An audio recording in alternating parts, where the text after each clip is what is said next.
The Heresy Accountabilibuddies Podcast is dedicated to all things Horus Heresy. This podcast delves into the grimdark universe where Primarchs clash, legions rise, and loyalties fracture faster than a Land Raider's track. But it's not just about the lore of the Horus Heresy. The Accountabilibuddies also explore the gaming side of things, from painting and modeling tips to product reviews and ideas to help you in your hobby. So, whether you're a seasoned Forge World veteran or a fresh-faced scout, this podcast is your Vox channel to the galaxy. Expect discussions on lore, modeling, gaming, and maybe even the shenanigans that your hosts somehow seem to find their way into. Remember, in the grim darkness of the far future, there are only two things you can count on: heresy and your trusty Accountabilibuddies. And welcome to episode 138 of Heresy Accountability Buddies. My name is Jack, and I'm with my fellow hosts of Brian, Duncan, John, and Jack. Before we get too deep into this fine establishment of a podcast we have, let's take a quick break for station identification. Do you love resin bases? Then go to our sponsor, Elric Hobbies, for all of your basing and basing accessory needs. Use code HERESYABB at checkout for a discount. Legendary Monument Hobbies. Monument Hobbies is a one-stop shop for all of your painting needs. Use code HERESYABB at checkout for a 5% discount on your purchase. Pop Goes the Monkey. Find maker of third-party accessory bits of arms, legs, backpacks, and more, where you can get 10% off your first order over $125 with code HERESYABB at checkout. Identification. And thank you to our patrons. Without you, Duncan would never have a Ultramarines army. Duncan, I love you. But before we get down into this deep, dark, sappy train of self-congratulations, John, what have you done for hobby? not a lot. I did a little bit of things. I finished decaling all those Ultramarines I've been working on.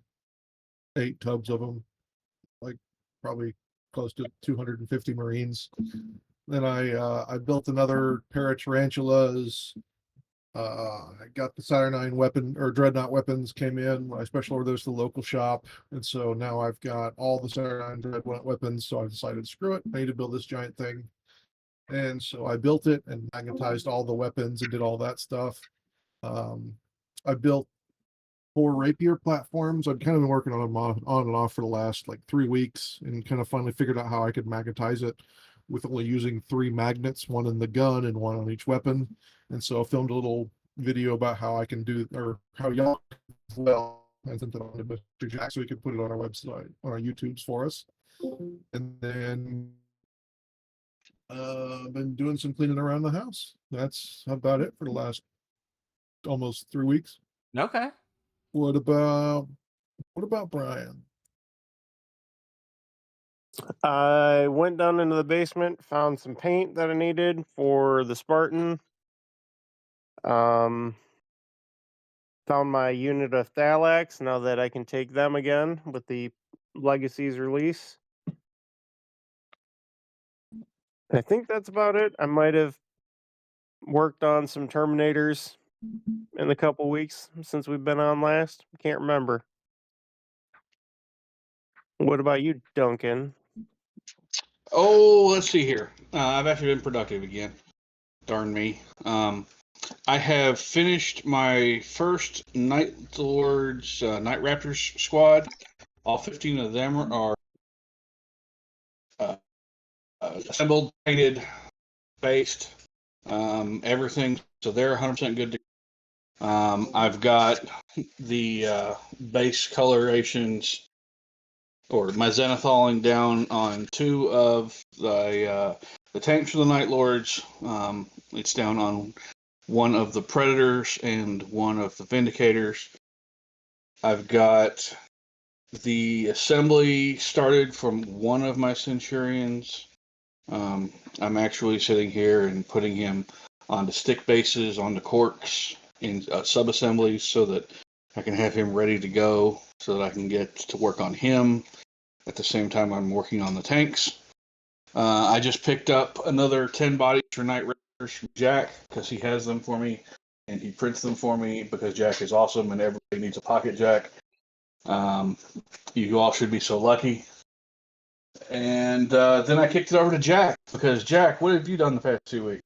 I printed something another with legs and torsos and spiky bits. I don't know. And then proceeded to spend, I want to say, the last 2 weeks on trying to come up with a Ultramarines list that I don't hate for 3rd edition. And then, this is the crazy part, I kicked it over to John for the news. All right, since we've been gone for a while, we actually have a pretty wide selection of news to get through. So try to get through most of it. This week, or pardon, last week, we dropped some Sunday previews for a bunch of Cathay stuff. I wanted to kind of go over this a little bit because a lot of people have been saying that the Cathay drop has probably been the greatest boon for White Scars players since the Heresy. There's a bunch of really cool parts in here that I've seen a lot of people use it on White Scar conversions on Instagram. And they got a brand new decal sheet full of cool Asian designs, as well as some really cool dragons and things like that. Legions Imperialis is basically getting rebooted into 2.0, along with plastic mastodons, plastic Cerberuses, Typhons, and Vindicators and Whirlwinds. And then a token set that uses all the same token symbols that Heresy 3.0 uses. So it's a great way to get a bunch of suppressed, pinned, and other tokens to use in your normal games of Heresy. All the formation and datasheet cards are being reprinted for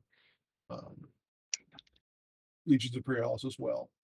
Warhammer Plus dropped a Heresy battle report and a more in-depth view at the Warhammer World Istvan building table. I haven't had a chance to look at the battle report yet, but if it's anything like the 2.0 battle report, it's not going to tell you a lot. Just kind of that stuff exists and happens. This week, we had a couple things announced. So there's a new Kill Team box coming out for the Necron Tomb World. There's a bunch of really cool Necron Tomb terrain in there, as well as Primaris scale Deathwatch Kill Team. I know a lot of people steal Deathwatch bits to use for Heresy parts. These ones aren't going to work so well now that they've been Primarisized. They're releasing the older Kill Teams and they're breaking them apart in individual sets. So the Kill Team Battle Played, which is the Mechanicus box set, is coming out by itself. I know a lot of people have been looking forward to this set coming out separately because you can steal this tech weirdo guy as to use as a tech priest for the new Mechanicum rules, because you have to have a bunch of tech priests in their lists. The Tyranid terrain's getting released separately. Sisters. This was like the first Kill Team set that's now finally getting released separately. A lot of old stuff is coming back and made to order. So a lot of the old Eldar, as well as some of the older Chaos models. So we've got first edition Fabius Bile, the Emperor's Children character, Lucius the Eternal, the old Noise Marines, and I think it was like a store exclusive or something, plastic Noise Marine character that came out a while ago that's Primaris-sized. Definitely some cool stuff in there to pick up for all your Heresy games in that scale. Next up from Starforged, they dropped a new one of their purity seal things. This one's Cathay themed. Again, it would look kind of cool to put on a White Scars display or something like that.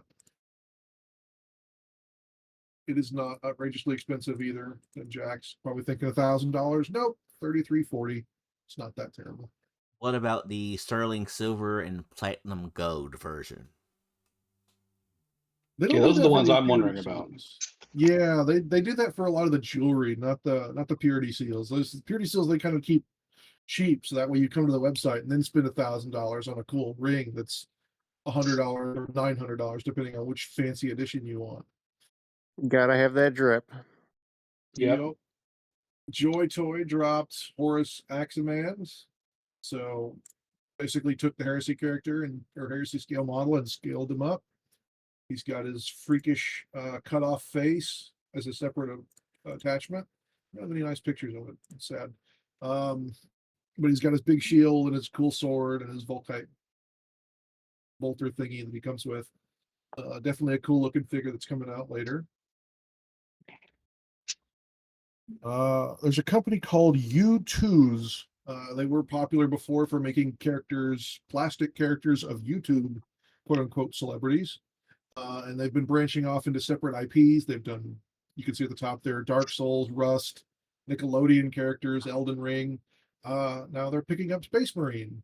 So they have plastic toy versions. These are almost like more closer to statues of Titus, Leandros the Chaplain, and a Tyranid Warrior. And they've also got pins of a Servo Skull, a Chainsword, a Thunder Hammer that you can flip over to show it ignites and it glows blue, a Tyranid Warrior, and then a Servo Skull Shoulder Rider, as they call it. Anybody's ever been to a Ren Fair? They usually have those little dragons that sit on people's shoulders. Now you can do that with the Servo Skull. Yay, I've always wanted to do that. No, not really. I have no words. I think the weirdest part is this chainsword. That to make the blood drips, they put giant chains on the chainsword and then attach blood drips to the bottom of it so it can sway in the wind.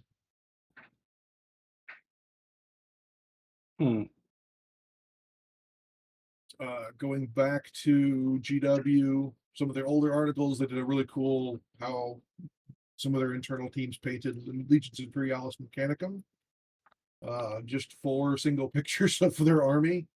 Not really like a how-to or anything, or even really in-depth. It's just some neatly painted models in there.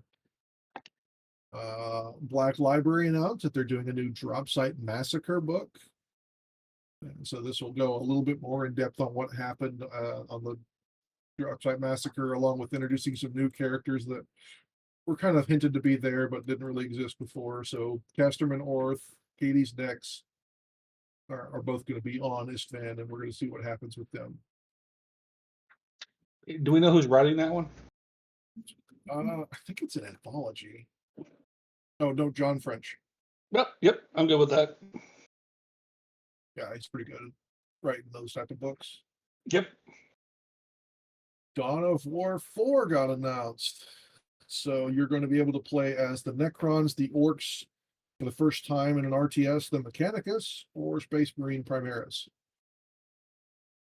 We saw kind of a teaser trailer / gameplay trailer. I think all in all, it looks cool. I think the weirdest part to me was this constant giant reminder character card that's always on the side of the screen telling you what your character does well. Like if you have the Scout Sergeant selected, it says Scout Sergeant, good at ranged combat. Like, yeah, no shit. It just seemed kind of odd to always have that popped up on the side of the screen. Other than that, it looked pretty cool. Definitely another great way to get some more terrain inspiration and play some good games with friends. Looks like it's also going back closer to Dawn of War 1 instead of whatever the hell they thought Dawn of War 3 was, or the squad-based version of Dawn of War 2.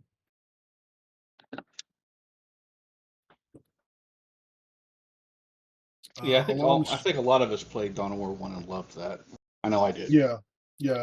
My buddy Joel, who's been doing a lot of our gaming events, Dawn of War brought him into the game.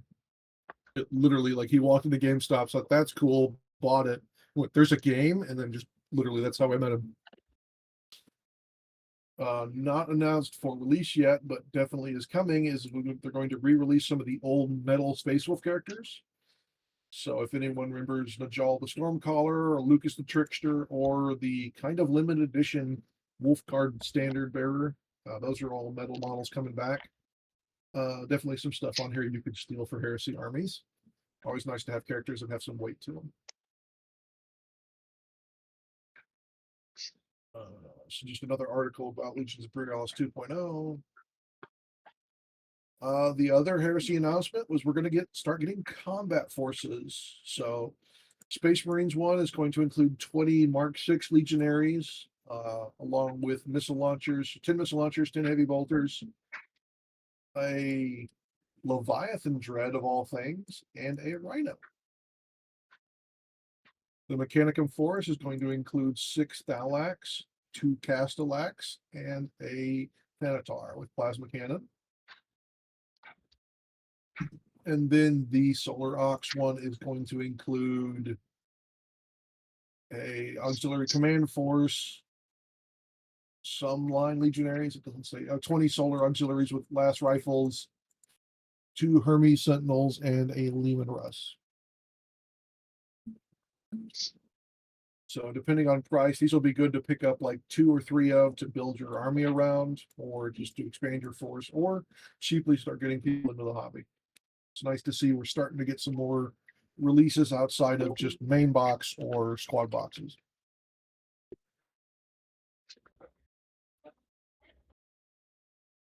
The other thing that dropped this week was the Dawn of War 1 Definitive Edition. So this takes Dawn of War 1 and all of its official expansions and drops them into one game.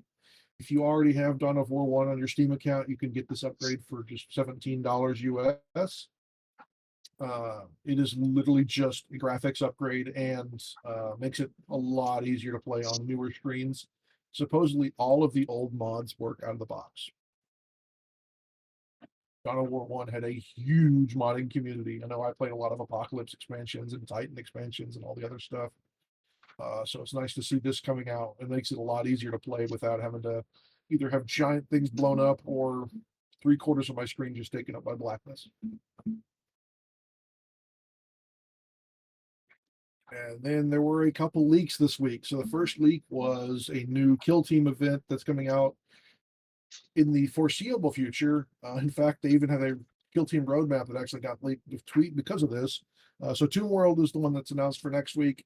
Then there's a questionable release, and then Shadow Hunt, which is what we're going to talk about a little bit.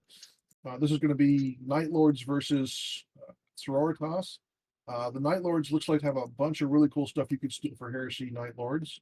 So you've got a bunch of cool upgrades. You got a bunch of really cool jumping poses for Raptors. Please don't go further, one to the right. Don't go one further.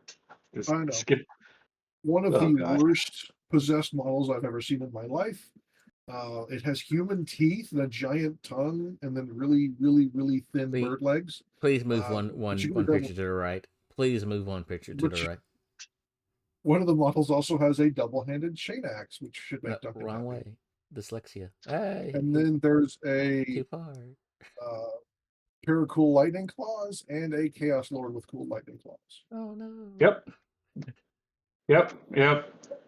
Go ahead and show it since Jack won.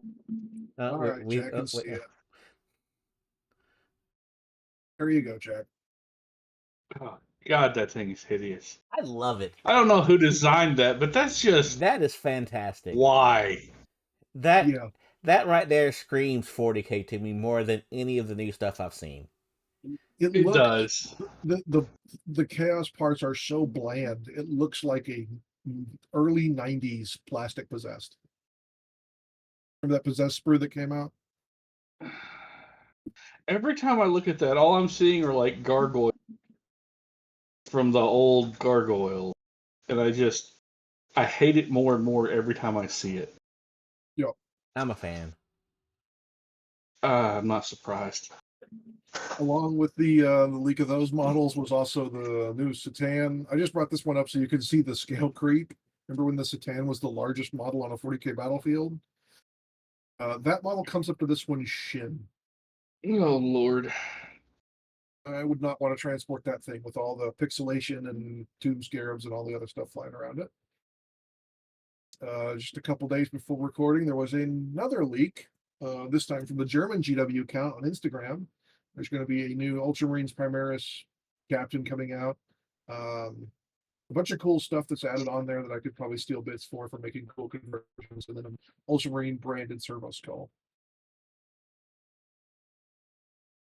The Grey Knights Codex for 40K dropped, and there were a bunch of random typos in the form of demon pictures being shoved into Grey Knight profiles. Just thought that was kind of funny. Yeah, who knows? The other video game news that was announced, Owlcat, makers of Rogue Trader, the RPG, have announced that they're going to be doing Dark Heresy, and they're calling it funding, but it's a video game that's already been announced and like 3/4 of the way through development. But They're doing pre-orders now for the game, and you can also pre-order a collector's edition. It comes with a printed art book, an inquisitorial rosette, an 8-inch tall Kroot figure, and a novella made by Aaron Dembski-Bowden. Man, scale creep's a bitch. Yeah. Also, price creep, $289 for this video game. And because it comes from Eastern Europe, $100 shipping. Oh, God, that's gonna hurt. With that $289, do you actually get the game, or is this the add-on bits that you get? You get the game. So they Okay. have a list of all the stuff that comes in the game and the different versions somewhere. I saw it earlier.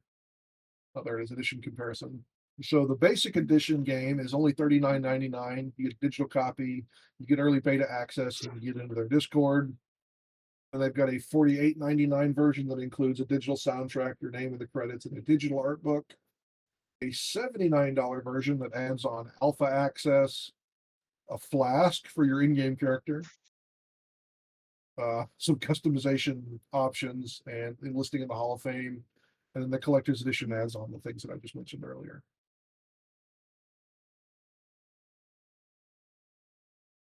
Merchoid listed something I hadn't seen before. It's a plushie Skaven. I thought it was funny looking.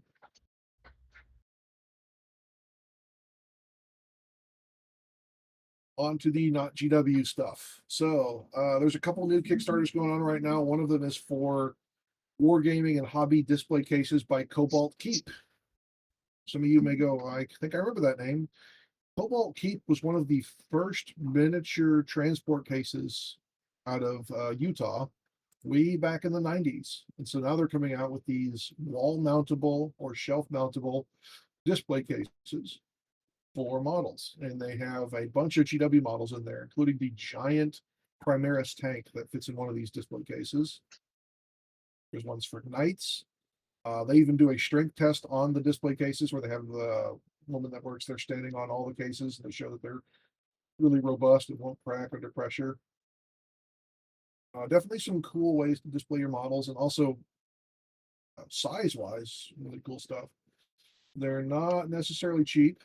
I'll warn you on that one, but some of the expansions that have already unlocked a Velcro carrying system to turn these into a transport system for your army. So if you buy a bunch of these display cases, you can strap them together and carry them to the store.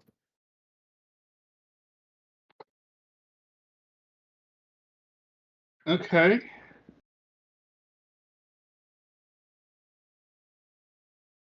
Mordian dropped a couple of new previews for some turret options for their four-wheel transport. And Wargames Atlantic came out with a set of plastic multi-part civilians carrying protest signs and firearms. So $44 gets you 24 civilian mods. Be cool for militia that should be dropping before the end of the month. So we're about 6 days out from militia rules dropping. Or if you just want a bunch of NPCs for your gaming tables. Going back to the case thing, I want to see a video of that lady jumping on him. I don't want to see that lady jumping on him. I just want to see it up to a gentleman, holding up to a gentleman of a stature's size, like Jack or John or myself standing on top of it. That would impress me. Many people know of the company Dwarf Forge. They make a bunch of pre-painted subterranean dungeon pieces for D&D and other gaming. They announced a sci-fi system. So this includes spaceship interiors, underground stuff, catwalks and pipelines, scattered terrain powered by USB with lights, terrain trays for holding all the stuff together. This came out like this week, and already all of it is sold out on their website. So I definitely think they have a hit on their hands. Dwarven Forge has never been the cheapest stuff in the world, but it's nice to see them getting into sci-fi.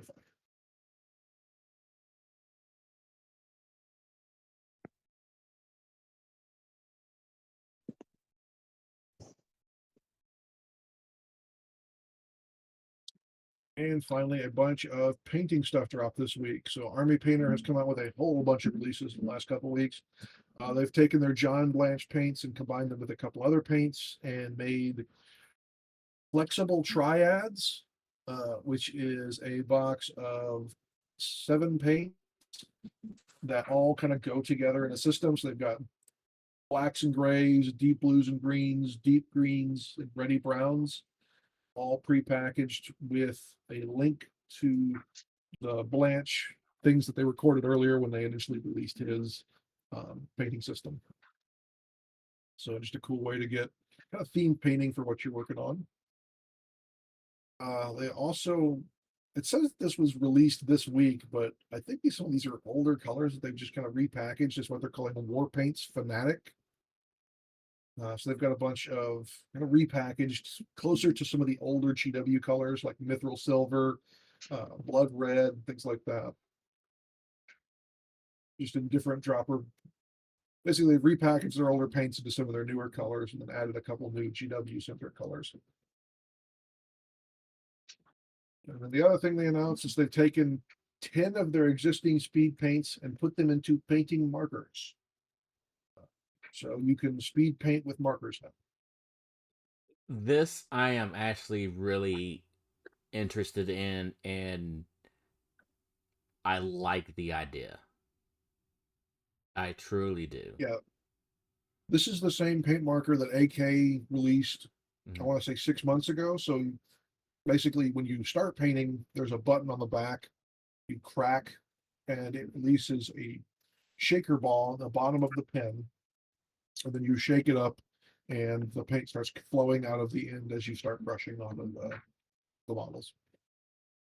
This Strangely is great enough, for people who do armies in a car on the way to a Adepticon. yep. Strangely enough, I was actually at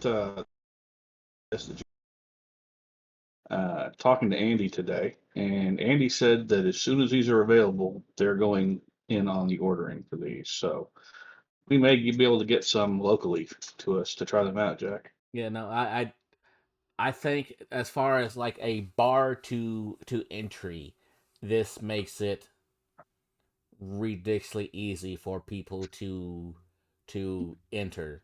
I think this is a good, entry level for people who maybe due to medical conditions not have the steadiest of hand and need something bigger to hold in their hand.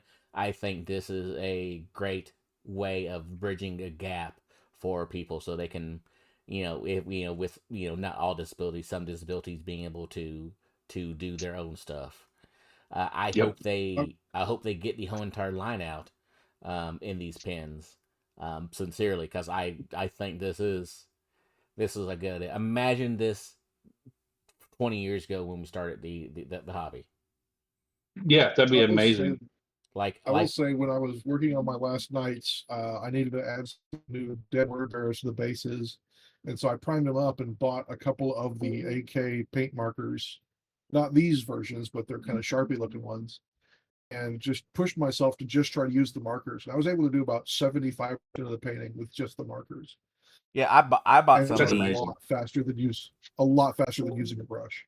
Yeah, I bought some of the AK markers for when I actually get time to sit down and paint like this. The 30 different markers we have now, because I don't want to bust out a brush for them, but I want them painted so they look nice when they're on the table. Yep. So this is fantastic. I hope it does well, and don't gatekeep over people using this to paint their models, because this may be their best option. Yeah, heck, it may actually be a good option for other people to paint on a regular basis. Just because it's a marker doesn't mean it's not going to be good for quick work just for line troops. I mean, that could still be a good thing to have. Yeah. Especially for people like me whose hands are kind of borked, like Yep. Jack was saying. Yep, I'm all for this. I look forward to seeing how these work. I look forward to getting a set. Yeah. And trying them out. Yeah, my only weird thought was the fact that it's their kind of contrast line. But I guess that's also to kind of speed up people getting into their models. And then the 10 colors they picked are definitely all over the place: the black, gray, bone, blue, green, yellow, red, orange, leather, and then polished silver. They're more fantasy colors. Yeah, that's the way it looks. I think the introductory set is probably a great way to go. It's a green, yellow, and red. I would like probably the bone would be a good choice for a lot of people doing like skeletons, things like that. They have a preview video that they've put on their Facebook page of like somebody painting a line unit of skeletons for fantasy, and they do the bone really quick and things like that. So yeah, it's definitely an interesting way to Oh, what's start his packaging these. name? And if they start Vince expanding it. Vetrilla, I want to say, did some models not that long ago that I watched and thought it was a really good video on going through how they worked and all that good stuff. My only concern on them is going to be how long before they dry out. That's going to be seriously the only concern I have on them. Yeah, and I haven't cracked the AK ones I have for this type of paint. I've seen a lot of people saying you could wash the tip after using to keep some of it from drying out as fast. But then that makes me wonder, especially with speed paints, does some of that water seep back into the paint? Like there's a bunch of questions about that stuff. And I just haven't had any projects to break those in yet. We have one last piece of news before we jump on our main topics tonight. Our buddies over at Elric Hobbies have teamed up with Trench Crusade, and they've come out with a basing set called Muck and Mire. And so this includes Mirelands, Tithe, just a bunch of different basing stuff. They kind of thrown it all together. It's a bunch of different mud and pigment sets, as well as one model, a 60 millimeter base, 10 25 millimeter base, and a bunch of really cool textured battlefield pieces. So spent shell casing, skulls, dead bodies, crosses, because it's Trench Crusade. I have And a shovel. I have a quick And a giant correction to shovel. make. It wasn't Vince that did the video on it. It was Sam. Sorry, Sam Lins. Sam Lins. Yeah, Cool. Sam Lins in a fanny pack. Sex as always. Yeah, that's been all the news. It's definitely a lot of hobby stuff related that are coming out. I like seeing technology expand in that area and doing some new stuff.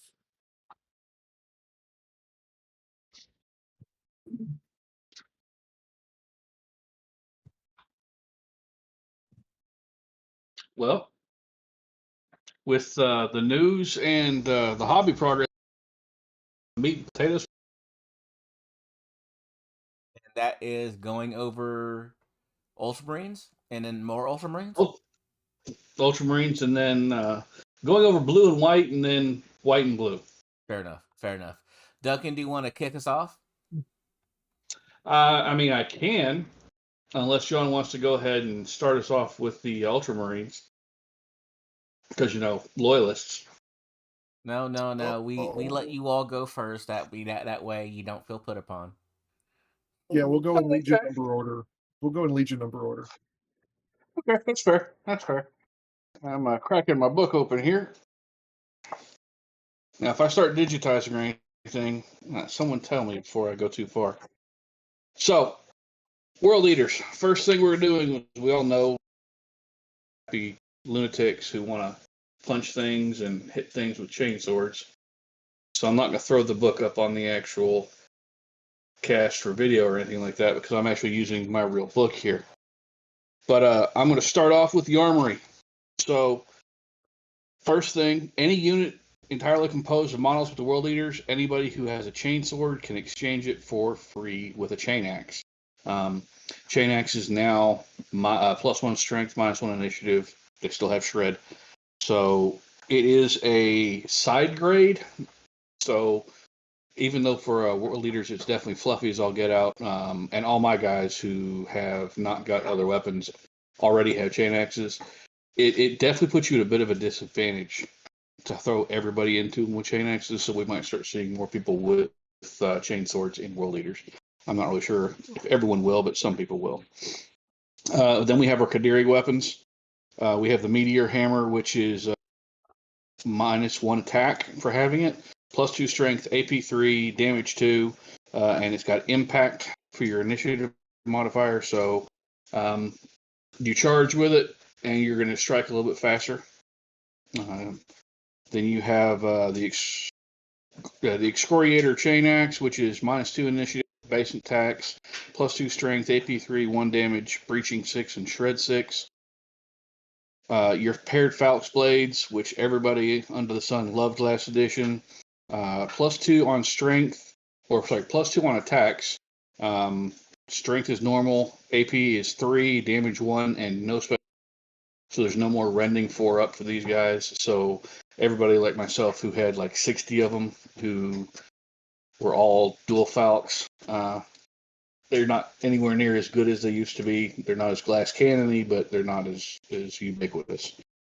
And the Barb Hook Lash, which I think is actually +1 initiative modifier, base attacks and base strength, AP 3, damage 1, critical hit 6, and phage for strength.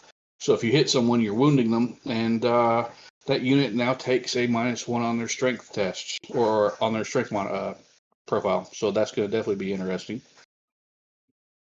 We have a prime benefit or prime advantage, which can be taken for command rolls only. Only once. It's called Chain Bonded, and when the prime advantage is selected, you select another unit other than the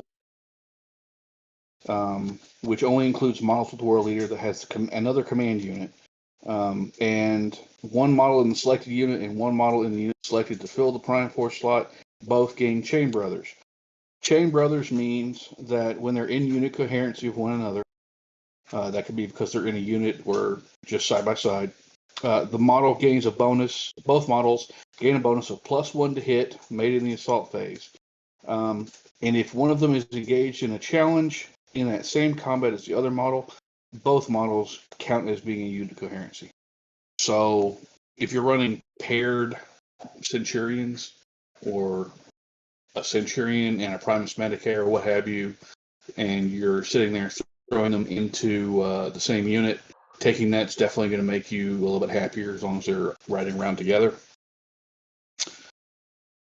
We do have 2 different sets of rights. So the first right is Legion is Violence Incarnate. You get +1 attacks on your actual characteristics when you charge. That's at all times. You have the Gambit Violent Overkill, which is when you select it, then you get to make attacks during the strike step. When you make your attacks during the strike step, if the other model is removed, any remaining wounds get allocated to everyone else in the actual combat who are not actually part of the challenge. So you can sit there and your wounds will spill out again. Still wounds won't spill in, but you do get to spill out. Your additional detachment here is the Berserker Cadre, and you get 1 elite, 1 troop choice, and 2 heavy assault. Your 2 heavy assault have to be Rampager squads, and your 1 troop is a prime. Your reaction here is brutal tide. Basically, you get shot. You gain, or you can declare it when someone shoots you, and everybody in that unit gains Eternal Warrior. And as soon as they're done shooting you, you get to charge. The second right is for the Hereticus ones. These will be the ones who are led by Demonic Anger. You have Lost to the Nails, or the Nails Bite. Your Nails Biting is when you take a leadership test, you can choose right before taking it to become Lost to the Nails. You get +1 to your distance when you move, +1 to your attacks characteristic. Your leadership, cool, and willpower bump to 10, and if you're within 12 inches of a charge. If at any time you are not within 12 inches, you lose this bonus. It basically turns off. Taking this means you don't get the actual Violence Incarnate that everyone else can have with the permanent +1 attack. But you do get to basically ignore having tactical statuses on you, because you do remove off tactical statuses once that's thrown on you. Their gambit there is brutal dismemberment. During the actual, when you kill your opponent in the challenge, you gain +2 combat resolution points. So however many you would gain from having killed him or whatever else, you would in essence gain 3 rather than just gaining 1. Their additional attachment is 3 troops choices and 2 support slots. The support slots are prime, and the support slots can only be used to select apothecary. So you get 2 kind of prime apothecaries. I'm not sure why, but that's what it is. Their reaction is basically the same thing, just slightly changed with wording. You get shot, and you become lost to the nails, and then you charge your opponent. I'm going to skip Angron, and the extra Angron, we'll come back to him at the very end. I'm going to go straight to Karn, everybody's favorite friend. For 175 points, you get him with the cutter. For 185 points, you get him with Gorechild. Move 7, weapon skill 7, ballistic skill 5, strength, toughness, wounds 4, initiative 5, 5 attacks, 10 leadership, 9 cool, willpower, and intelligence, 2 up, 4 up. His weapons are either the cutter or Gorechild, as I said. You get a plasma pistol, frag and crack grenades, and his special rules are Reaping Blow 2, Eternal Warrior 1, and Precision 5 up. So he's going to be sitting there on 5s when he swings, putting him into whatever he wants when he mows into a unit, or when he shoots with that plasma pistol, which is actually kind of nice both ways. The cutter, its base attacks is initiatives normal, attacks are normal, +1 strength, AP 2, 1 damage, and critical hit 6+. So it's not bad. But Gorechild is initiatives normal, attacks are normal, +1 strength, AP 2, 1 damage, critical hit 6, and shred 5. So it's noticeably better with having shred on it, and the fact that it's Gorechild and everybody likes Karn with Gorechild. You've got Latara for the next character. 85 points, movement 6, weapon skill, ballistic skill, strength, and toughness are all 3s. 2 wounds, 3 initiative, 2 attacks. Leadership and cool are both 9, willpower and intelligence are both 8. A save of a 6 up, and an invulnerable of a 5 up. She's got a fleet pistol, which is range 12, 1 shot, strength 3, 1 damage, no AP at all. And her sword is Conqueror's Bite, no initiative or attack modifier, no strength modifier, AP 2, and 1 damage. But you're not using her for a close combat monster because she's not. You use her for her special rules, which are the Shadow of the Conqueror and Level Head. And she counts as a sergeant character. So any unit that she joins can use her characteristics to remove tactical statuses. She's got better characteristics than most Marines for generic Marine units. And Shadow of the Conqueror. If the model with the special rule is included in the attachment, you can use this once per turn or once per game. You make an intelligence check for her, and you can select one of the 2 options. Once during this turn, before making reserve tests for aerial reserves, you get to modify it by +1. Or once during your opponent's next movement phase, you can make a Guns of the Conqueror advanced. Guns of the Conqueror is the one that's awesome. You declare it. Enemy unit that moves within 24 inches in line of sight of a model any unit under the reactive player's control. That includes Latara. It costs 3 reaction points. You target the unit that moved into range.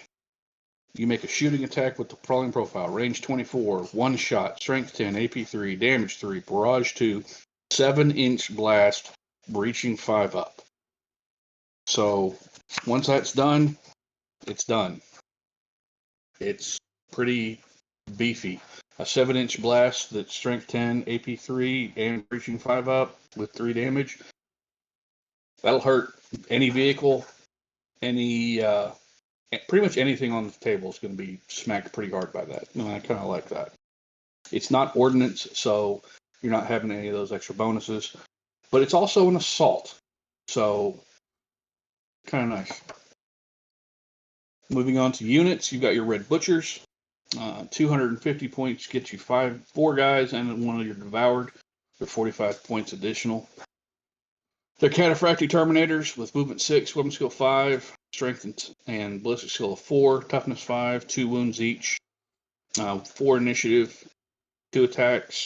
The Devoured, who's their sergeant, has 3 attacks. And unlike last edition, they're actually helpful. Leadership is 12. Cool is 10. Willpower is 6, and intelligence is 4. They're not smart, but they can take up a lot of shots, and they're not going to run away because they're too blood crazy to actually want to do so. 2 up, 4 up. They come with a pair of Butcher's Power Axes, and the Devoured can swap them for a single Butcher Chain Fists. They are Bulky 2, Slow and Purposeful, Heedless, Ravening Madman, Eternal Warrior. Now, according to the Liber update, you can also put a Power Axe and Bolter on them for no cost. And I believe the Sergeant and the Devoured there can access other weapons. Butcher's Power Axes that they come with stock are initiative modifier 1, +1 attack, +1 strength, AP 3, 1 damage, and breaching 4 up. So they can actually handle themselves against other things with power fists or thunder hammers because they're already striking. They're still striking before them with the power axes, and since they have Eternal Warrior, they're just going to be taking 1 wound to saves. And while they are base normally going to be a 3 up armor penetration, with that 4 up breaching, about half your attacks are going to actually sit there and penetrate. So doing fairly good for them. The Butcher Chain Fists, initiative -3, no attack bonus, +4 to your strength, AP 2, damage 3, shred 6, and armor bane. So that's actually pretty good. The one negative for these guys is Ravening Madman. Combat with you count as having a skill of 3. So unless you're throwing these guys into Solar Rocks, you're going to get hit on 3s. You're going to get hit, you're going to get wounded on 5, and then hopefully you can sit there and make a whole bunch of saves. Because Tactical Marines are going to sit there and punch you in the face easier than most. Rampager squads, I'm kind of sad on these guys. 135 points gets you 5 of them, one of them being a champion. You can get up to 10 more guys at 22 points a model. Move 7, weapon skill 5, ballistic skill 4, strength toughness 4, 2 wounds, initiative 4, 2 attacks. Sergeant gets 3 attacks. Everybody's got leadership 8, cool 8, weapon, willpower and intelligence is 7, except the sergeant who has a leadership of 9. They all have a 3 up, and right now they have no bonus benefits whatsoever to add anything. You do have an impact bonus. Their strength in Vanguard 3, and they come with a Kadiri weapon and frag and crack grenades. So you're not really going to be doing any shooting with these guys, and you can't swap all of your weapons for your Kadiri weapon for power weapons. You can't swap them for chain axes. You can't get bolt pistols on them. It's really kind of sad. We also have, per the legacies, the Red Hand Destroyer Mortalis unit, 85 points there, gets you 4 dudes and a Blood Bonded. You can have 10 more guys there at 15 points more model. Move 7, weapon skill 4, ballistic skill, strength, toughness 4, 1 wound, 4 initiative, 2 attacks, except for the sergeant who's got 3s. Leadership 7, cool 8, weapon or willpower and initiative or intelligence 7. Sergeant, the Blood Bonded, makes your leadership 8, 3 up armor save. These guys have some pretty nice options. They all come with 2 bolt pistols, a chainsword, rad grenades, frag and crack, They've got the Firestorm rule, Bearers of the Blood Hand, Bitter Duty. Anybody who's in the unit can swap its chain sword for a Kadiri weapon for 10 points a model. For every 5 guys in the unit, 1 guy can swap a single bolt pistol for a destroyer missile launcher with rad missiles for 15 points, or a Thunderhammer. And the Blood Bonded can swap its chain sword for anything off of the actual Sergeant melee weapons. You can also give the Sergeant Phosphex bombs for 10 points or Melta bombs for 10 points.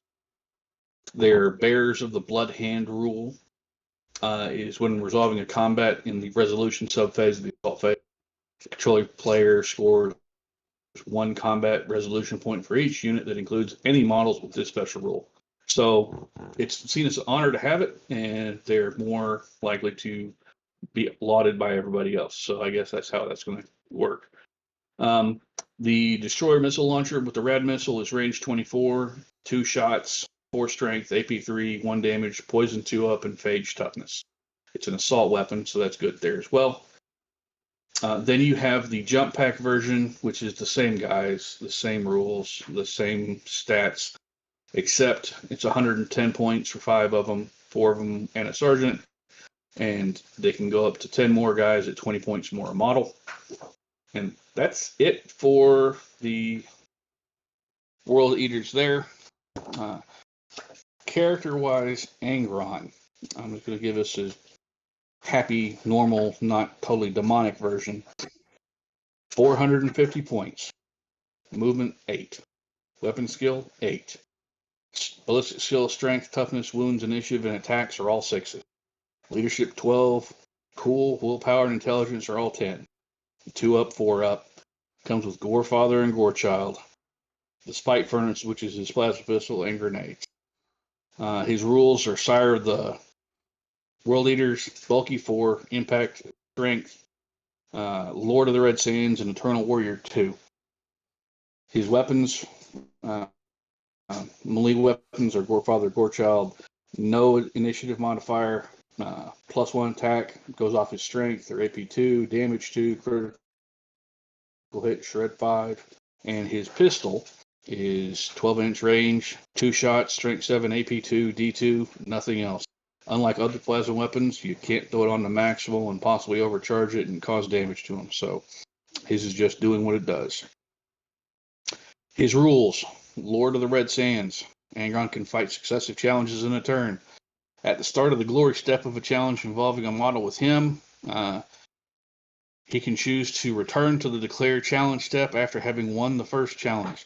So you can keep challenging every single character until there's no character, until he's killed everybody in the actual unit who's available. And then there's Sire of the World Eaters. If any model with this rush rule is in the army, you can apply this to everybody who's in Auxiliary, Apex, and Primary detachment. They're World Eaters. If 4 or more troops' battlefield roles are filled in the primary detachment with assault squads or despoiler squads, then all FOC slots with the troops' battlefield role in the primary slots are considered prime slots. So he basically turns everybody who's a despoiler or an assault squad into a prime unit. Additionally, until the end of the first battle turn, all models in this army with the infantry or paragon type have fast 2. And then we have the 600-point Angron, the demonic transfigured nonsense. Movement 14, so he's faster than most jump packs. Weapon skill 8, ballistic skill 6, strength, toughness, wounds, initiative, all 7, 8 attacks. Leadership 12, cool 10, willpower 12, and 8. So he got stupider when he became a demon. How surprising.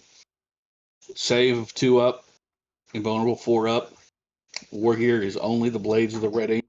These rules are Bulky 7, Lord of Corruption, Deep Strike, Eternal Warrior 2, and Fear 2. And strangely enough, he counts as an anti, probably because of his wings. His weapons are Blades of the Red Angel. You have 2 attack profiles. One is no initiative modifier, no attack modifier, no strength modifier, AP 2 and D2, and Reaping Blow 2. Or his Crushing Blows, which are -2 initiative, 4 attacks, +4 to his strength, AP2, D4, critical hit 6, and armor bang. So basically, you half your attacks and take 2 off your initiative, and you will be striking with strength 11, dealing possibly 5 points of damage when you actually crit. And his only special rule that matters is he cannot be included in the same army as regular. So, yeah.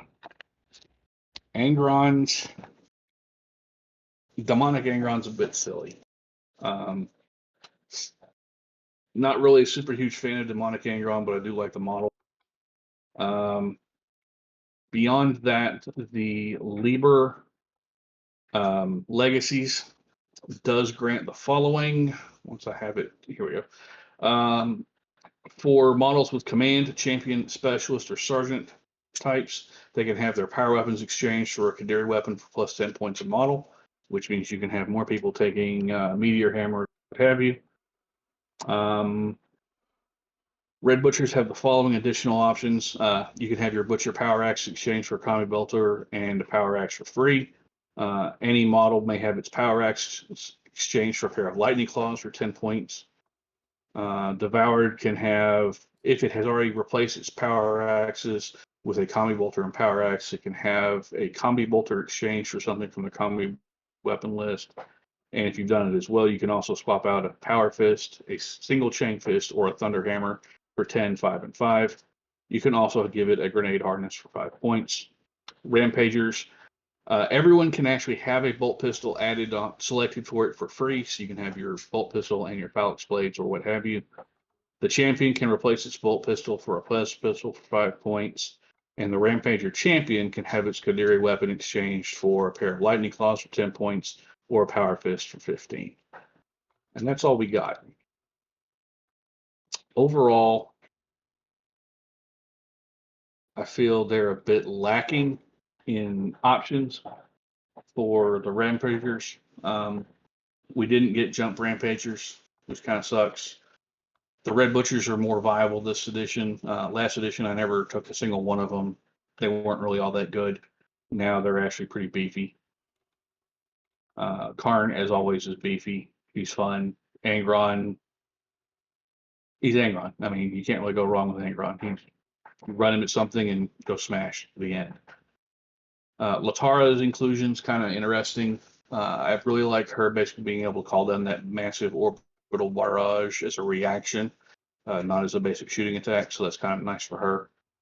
Kind of gives her a reason to be on the actual field. But I'm eager to see what more they put out for the World Leaders, because hopefully there's more stuff coming. I'd really like to see what they do, where they go from here. I'm still going to keep playing them.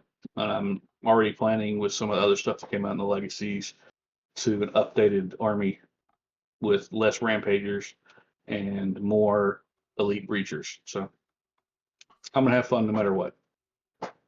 That's all there is to it. And that's the World Leaders, guys. Paint them blue, shoulder pads white, backpack white, blood everywhere. Go to it. Cool. John, I the think that's up to you. The same stats? Yeah, they're the same thing. Okay. It's the only difference is with Angor. Oh well, Karn didn't need the bonus attack. He's already Karn. Yep. I do wish they'd include some of the other characters for the World Leaders. Galen Serlak would be nice. Dolvaris would be nice. But, you know, we'll see. We'll see. Yeah, we're just starting this edition, and Ultramarines kind of got a bit of a buff this edition, if I'm honest. Their Rite of War is kind of interesting, but to start off with, the Ultramarines Armory, the Legatine Axe is a special Ultramarines power axe that was before really limited to just the suzerain and maybe a couple characters. You could buy it as an upgrade for characters. Now it's any model with command, champion, or sergeant, and the Ultramarines trait may upgrade their power axe to a legatine power axe for +5 points. There's no initiative or attacks modifier. It's only +1 strength. So you're usually strength 5, AP 3, damage 1, and breaching of 4 up. I can say that this week I was able to put my first game, the second or third edition, and unit of suzerains with these is definitely throwing out a lot of attacks. We'll get to them in a minute. But they're pretty interesting when it comes to swinging at that base initiative and being able to do that. They lost a lot of the abilities they had before on the axe, but being able to take it more across the army is definitely a bonus. Characters are able to take a couple of other upgrades. So there's the Argerium pattern boarding shield. So any character with the command or champion subtype can take this shield for +15 points. It has a 5-up invulnerable save that's increased to 4-up against melee weapons, and it grants the shield trait and heavy subtype. So this is really good if your character is already going to be joining somebody that's got heavy, so you're not slowed down by some of the things that are coming, that are the downsides of having a heavy unit. Yeah, so the Ultramarines also have the ability to take a different prime advantage called Logisticae, and this basically allows you to add a transport or heavy transport to your detachment and allows you to modify the transport capacity of that transport or heavy transport by +2. So Rhinos and Land Raiders are looking at 14s, and Spartans are looking at an entire squad of Terminators almost. The Rights of War, so Legion Tactica. Tactical flexibility basically just allows you to reduce the cost of a single reaction by -1 point. And since all reactions, or the majority of reactions that are in the main book are 1 cost, this basically just gives you an extra free reaction every turn. Gambits. The Ultramarines Gambit is called Aegis of Wisdom. And so this Gambit allows you to gain additional bonuses to the focus roll. When you select this Gambit, you lose the outside support bonus to your focus roll, but instead gain a +1 modifier for the focus roll for every friendly model with both command type and the Ultramarines trait on the battlefield, excluding the model that selected this Gambit. Usually this is going to end up with a +2, +3, which is going to be wildly more than the supporting model special rule allows you to take. The Ultramarines have the ability to take an additional detachment called Primus Demi Company, and this is a prime slot command choice, 2 troops, a support, and a fast attack.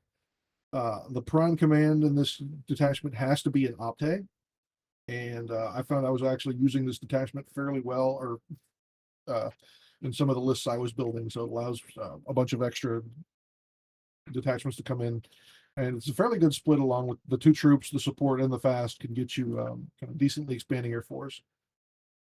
The Ultramarines reaction is called Retribution Strike. This reaction allows a unit to return fire in response to an enemy shooting directed at a friendly unit. Before, what would happen is you get the unit that was shot at plus an additional unit somewhere on the battlefield. Now it's a little different. So the target for the Retribution Strike is the unit whose shooting attack triggered this reaction. The reactive player can select which unit is this reacting unit. However, the unit must meet the following criteria. The unit is not the enemy shooting attack that triggered this reaction. At least 1 model in the unit has line of sight.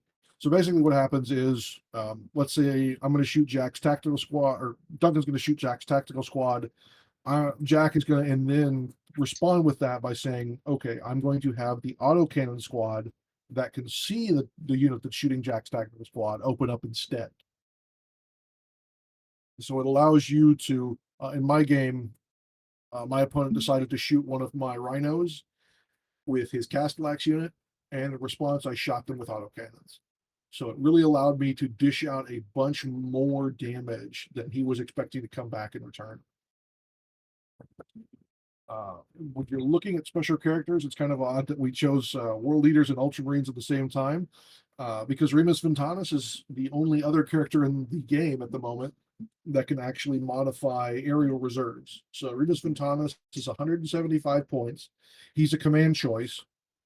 He's movement 7, weapon skill and ballistic skill 5, strength, toughness, and wounds of 4, initiative 5, 3 attacks, leadership 10, cool and willpower of 9, and intelligence 9, save 2 up, 4 up. He's an officer of the line 2, so it allows you to function a lot like I remember the name of the thing of the basic units.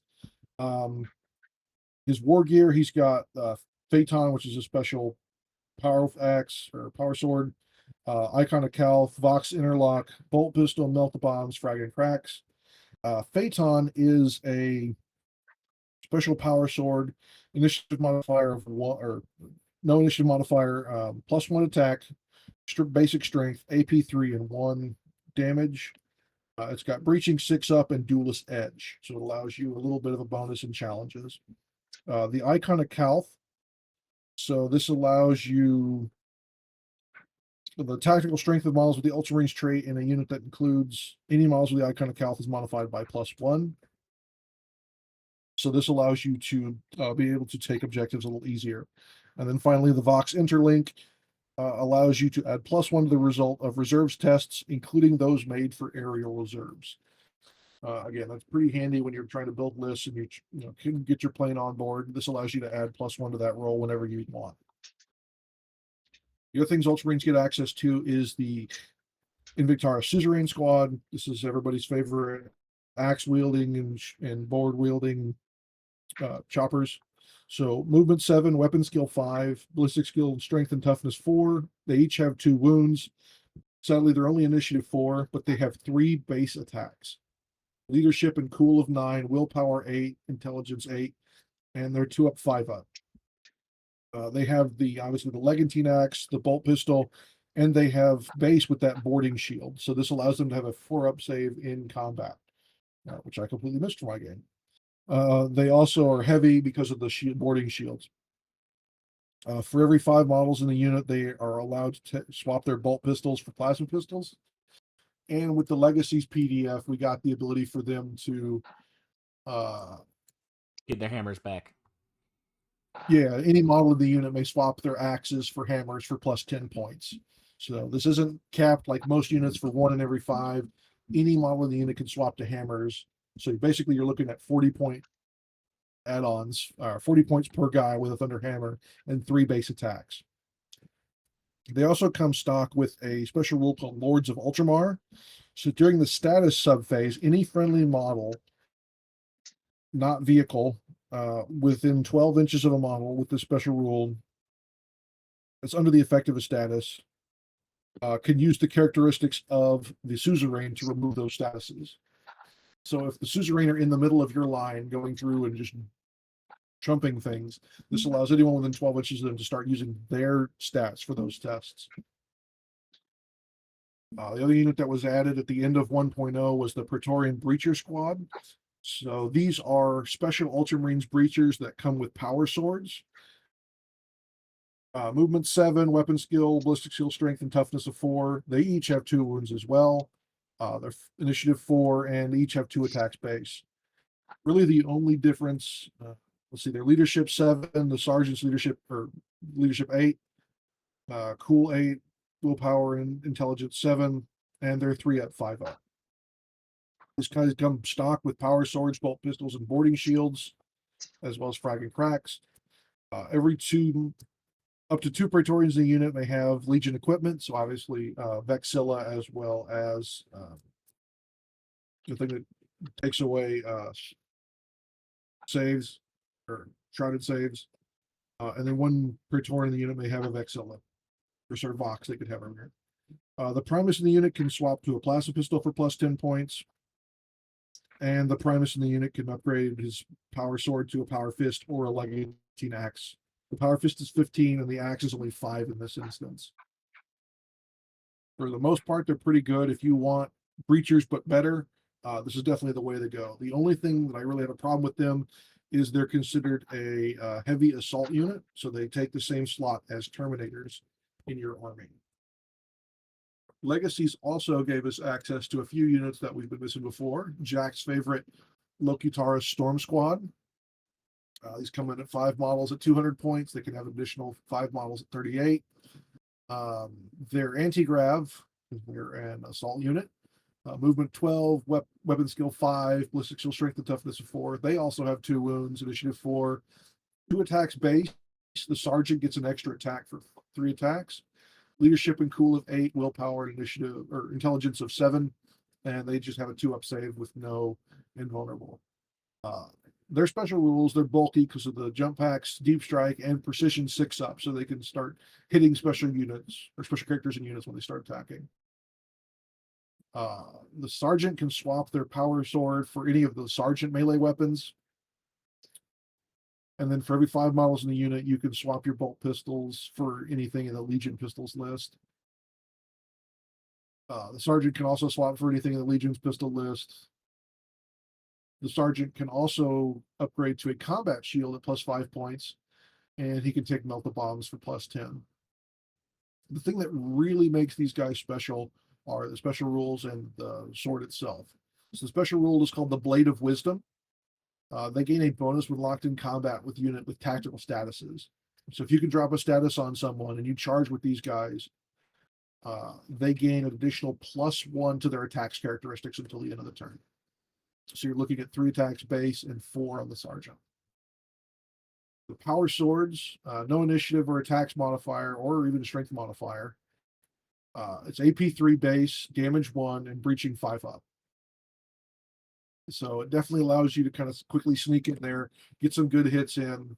With that precision, you can start taking off specific units, which allows you to then easily add on those statuses later if that unit falls out of combat. They're an elite's choice, so they're not taking up things for the heavy assault choice, unlike the full Mintaris Terminators, which are 5 Terminators for 290. You can add 5 more for 55 apiece.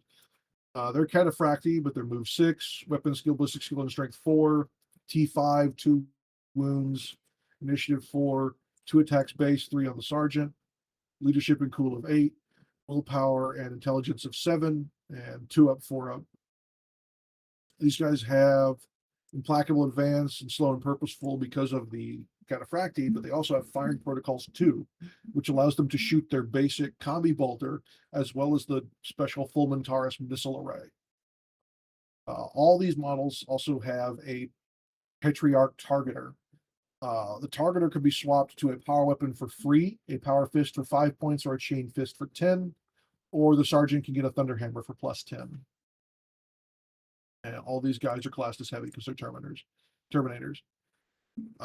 The targeter's really kind of weird. So as long as there is a targeter in the unit, if you remain stationary during your phase, shrouded damage mitigation rolls cannot be made against this shooting attack. In addition, the controlling player can make an intelligence check. If successful, that shooting attack is resolved at ballistic skill +1. So what are these special missiles that we're boosting? It comes with 2 different types of missiles. There's the Splinter missile, which is 36-inch range, firepower 4, strength 4, AP 5, damage 1, suppressive 1. So obviously good for throwing out statuses so you can get charged with your Locutaris. Or you can fire the Hellfire plasma missiles, same 36-inch range, firepower 2, so you're limited a little bit. On the other hand, it's strength 7, AP 4, damage 1, breaching 5 up. And that one's classed as a plasma missile. I haven't had a chance to put these guys on the table, but I definitely think I'm going to once I convert a couple guys to have that targeter. And those will be the last 2 guys to die in that squad, just because I want to be able to start chunking out those ballistic skill 5 shots. The Ultramarines also got a expanded unit in the battles books or the battle PDFs called the Nemesis Destroyer Squad. These come base 10, but they can include an additional 10 or base 10 at 165, an additional 10 at +15 each. Movement 7, weapon skill, ballistic skill 4, strength and toughness 4, single wound apiece, initiative 4, 1 attack base, and 2 on the sergeant. Leadership 8, cool on the base unit is 7, but 8 on the sergeant, and then willpower and intelligence 7. And these guys come with a 3-up. Their special thing is a Mortifactor bolter. They also have a bolt pistol and a chain sword, as well as rad grenades on all the models. The sergeant can take anything from the sergeant's melee list. Up to 2 models in the unit can take Legion equipment. The destroyer sergeant can also take melt the bombs or Phosphex bombs for +10 points each.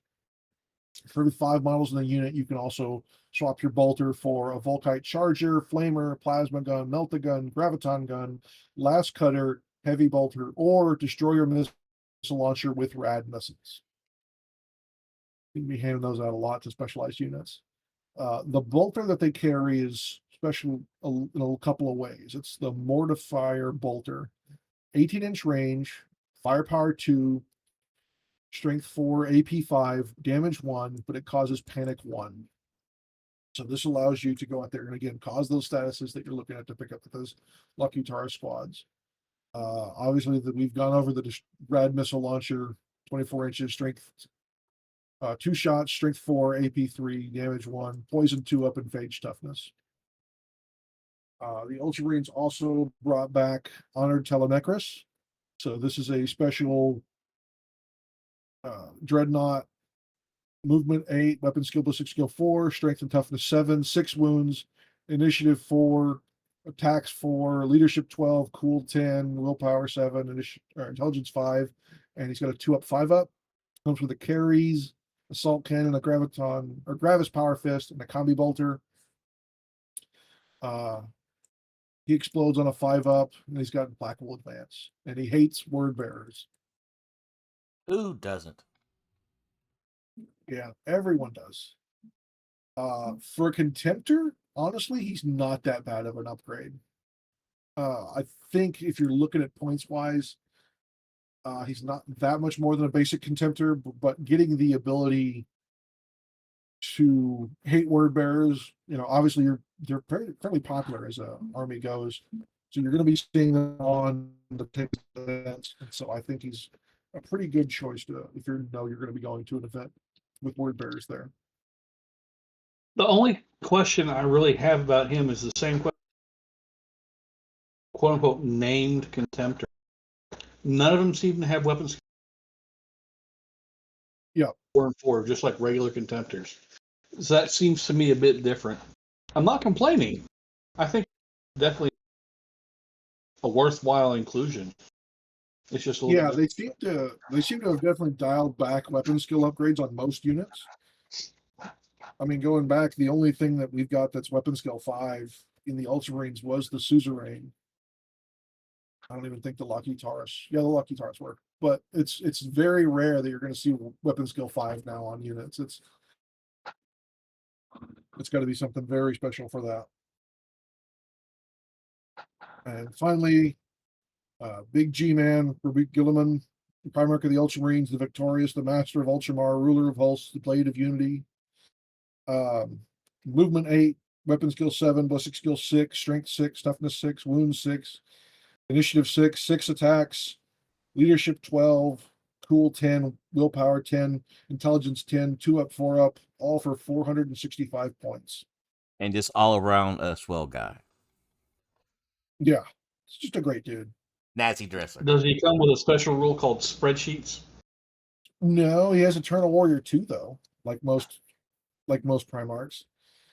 He has a bunch of different special weapons.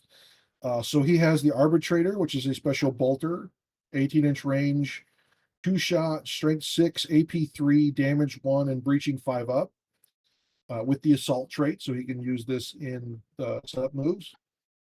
The Gladius Incandor, special power sword, no initiative, attack, or strength modifier, but it's AP 3, damage 2, breaching 5-up, and duelist edge 1, so it'll help in challenges. Or you can choose to use the Hand of Dominion, initiative modifier -3, using his base attacks of 6, strength modifier +4, so it pushes him into that nice 10 range for punching vehicles, AP 2, damage 3, and armor bane built in. So he's definitely not a slouch in combat. He has a couple of special rules. One of those is calculating swordsman. He gains a focus roll based on the turn number. So while he's in a challenge, you can select a special gambit, and the gambit is a positive modifier to the focus roll corresponding to the current turn number up to a maximum of +4. Honestly, Too bad you'd he almost likes be to better kick off. puppies. He does not kick puppies. You'd probably be better off taking the basic Ultramarines Gambit if you're going to be playing this large of a game, though, just because you can get the bonuses for every commander that's on the field. And so, Sire of the Ultramarines, he also gets the special rules for all auxiliary, apex, and primary detachment that have the Ultramarines trait. If 4 or more troop battlefield roles in the primary detachment of this army are filled, including at least 2 assault squads and at least 2 tactical squads, then all force organization slots with the troops battlefield role in the primary detachment are considered prime. So he's just handing out prime benefits. Furthermore, if a model with this special rule is part of an army, then he grants the following special rule to all models with the infantry and Ultramarines type. Until the end of the first battle turn, all models in this army with the infantry and Ultramarines trait may hold, claim, and contest objectives, even if they are under the effects of tactical statuses. So really handy if you're going second.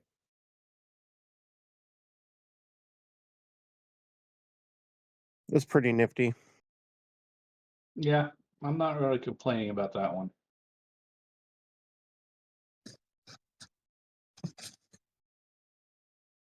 That's all the Ultramarines. Like I said, I definitely think that they got some interesting upgrades when you compare it to last edition. They lost a lot of their interlocking fire or charge bonuses if someone's already engaged, like they had in 1.0, and traded that for the ability to make extra reactions.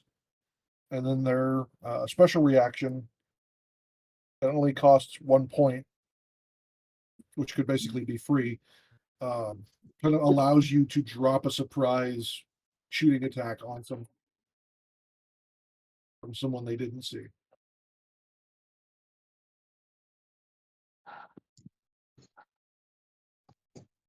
I'm glad the Legacies unit came out because Jack and I were both worried about the Lucky Taurus Sword Squads and the Fulman Taurus Terminators.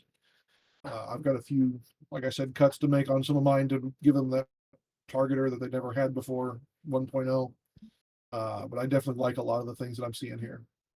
And I've enjoyed the game that I had so far.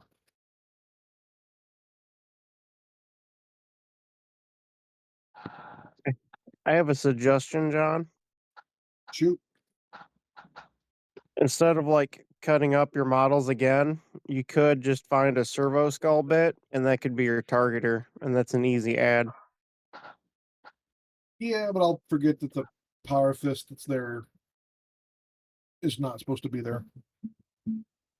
Fair. It's less about reminding my opponent or more about reminding me what's got what.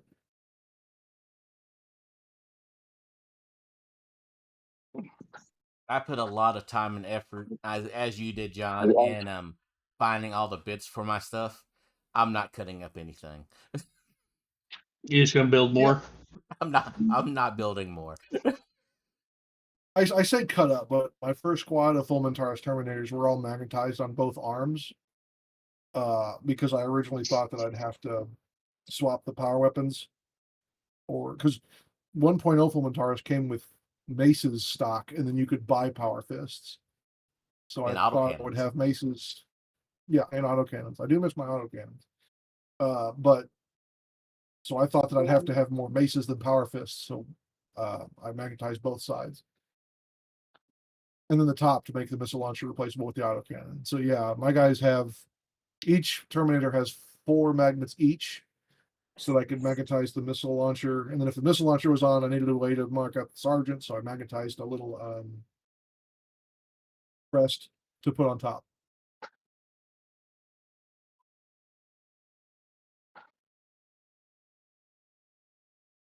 All of that sounds on brand. Yep. And the 10 decals on each one of them, and the sculpted shoulder pads from Pop Goes the Monkey. There we go. Yeah, I was kind of wondering when that was going to come out. So I know I didn't talk much during the whole entire Ultramarine thing, and I'll keep my 2 cents on it short and sweet. Ligatine Axe, still Ligatine Axe. The thing that I find myself kind going to most of the time is their special battlefield. I don't even know what they're called. The prime benefit, the logicate, whatever. The L Yeah, word. that one. That one, increasing the capacity by +2. I can't tell you the number of times that I've been making a list. And I'm like, I want to do a Land Raider. I don't. It's too many people to fit in a Land Raider. I need a Spartan. I don't have the points for the Spartan. Son of a biscuit. Yeah, and there's no reason not to take it if you're already taking the logistical benefit to take a Spartan or a Land Raider or something. Yeah, I mean, turning a Spartan into capacity 28, it's silly. That's just or a Land ridiculous. Raider into 14. Yeah, That's just seriously ridiculous.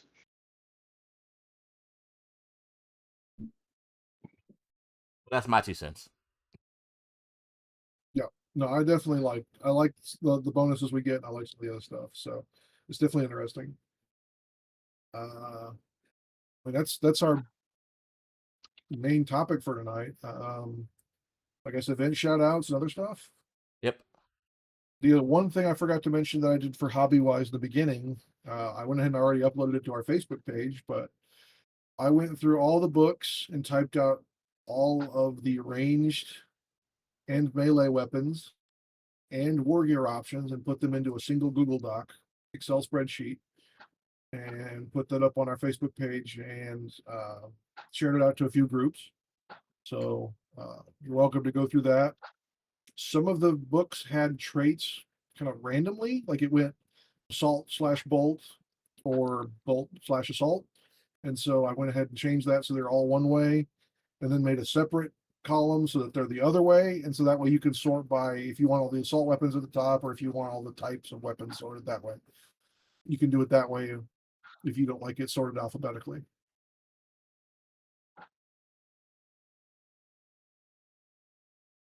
It's very Ultramarines. Joke. Yep, It's a spreadsheet, right? it is a spreadsheet, yes. It's on brand. Makes sense. Yep. All right, so event. So- I added the legacies doc in there too. So that's anything that's not listed on a unit entry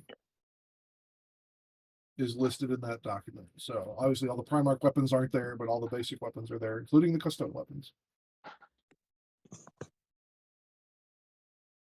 That'll do it. So event shout outs. Nova, hey. This is being recorded on Nova is August the 30, whatever. Next weekend. It's been run by our friend Ben. Yeah, next weekend. The Heresy stuff is being run by our friend Ben Marsh, who's a regular.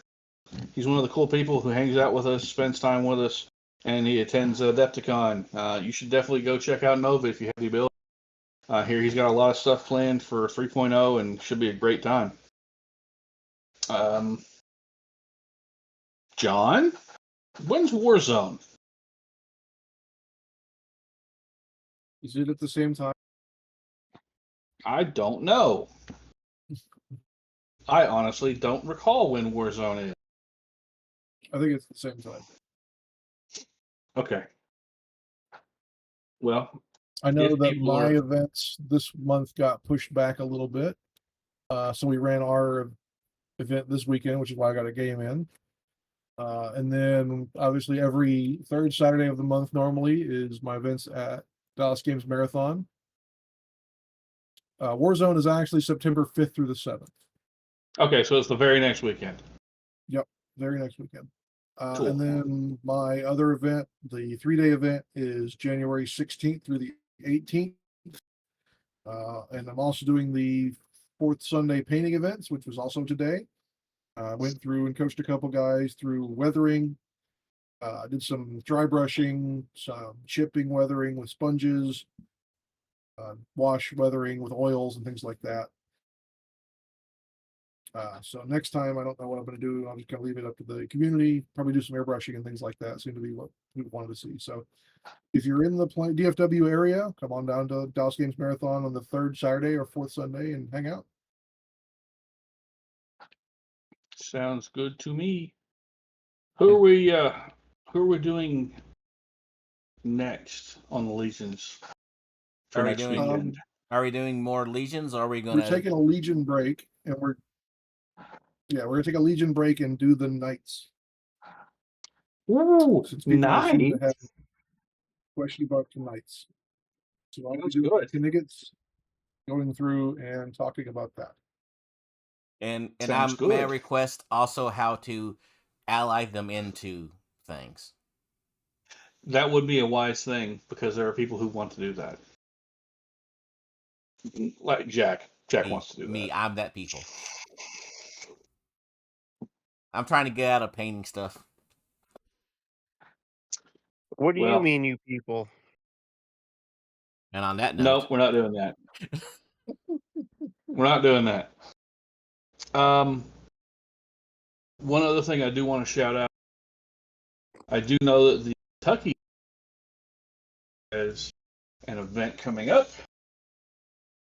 Where is this event that I have in my Facebook that I've been invited to? it is that September will the be 27th Saturday the- at the Forge. Yes, at the Battle Forge in Lexington, Kentucky. So let me look and see when that is. Yep, that'll be the weekend. I will be in Florida. So cool. I hope everyone enjoys that. I hope people show up. Third edition. It should be a lot of fun. I know that Bama Heresy is also hosting Learn to Play. More power to them. I know the Ohio Heresy is doing some of the same, and I know they're planning something for up at the Battle Barn. I don't know when that is, but whenever it is, we'll give that a shout out too. When's the next Ferrix event, John? Do you remember? November. Okay. Well, I Then think on that we've note, shouted out pretty much everything we've been told. yeah, that note, John, take us out of here. Yeah, thanks everybody for listening to us, the 138th episode of the Heresy Accountabilibuddies Podcast. I'm John, and I've been joined by Brian. And Duncan. Jack. and we appreciate y'all listening to us tonight. Join us in the future for the night coverage, and then after that, whatever legions y'all want. Always remember to stay accountable to yourselves, to your buddies, and your hobby, and we'll talk to you next time. Patrons, please tell us what you want us to do. Please tell us. Like and subscribe, and see ya.